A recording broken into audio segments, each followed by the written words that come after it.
This tragedy could have been avoided with proper mitigation measures in place. The motorcycle community here in Manitoba is calling for immediate change after a 45-year-old man was killed here on this road after they hit a patch of mud. 45-year-old Denny Leroux was thrown off his motorcycle into the opposite lane of traffic when he and 5 other riders rode through a patch of mud on Road 36E northeast of Steinbach.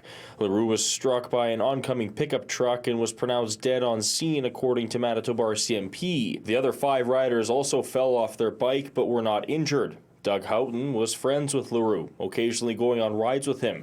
He wants to see preventative actions taken immediately and sent a letter to the Manitoba government asking the province to place reflective warning signs advising drivers of muddy, slippery roads ahead. When chunks of mud get on a road after a rain, they can be emulsified and with constant traffic smear down the road, and it just can provide a greasy surface for several hundred feet or more. Houghton believes the mud was left on the road by agriculture equipment. He says this isn't a new issue, citing it has been a problem for years. You can't avoid it. You're on top of it before you realize it is a dangerous situation. It's dangerous for everybody, not just motorcyclists. Brian Elchishin was part of the group that hit the mud patch last Saturday, witnessing firsthand the horrible tragedy that took place.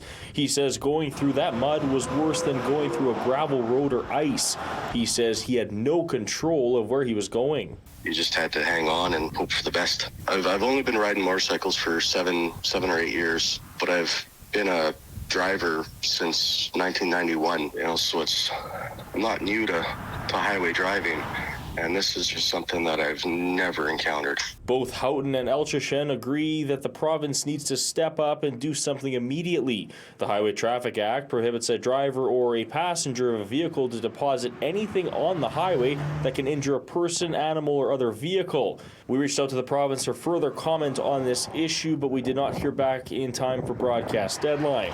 Houghton says, unfortunately, it takes an accident or a tragedy like this for change to be made. 5 other motorcycles that went down in this situation. If there had been more vehicles, more of these motorcycles could have hit this oncoming vehicle. In Winnipeg, Alex Karpa, City News.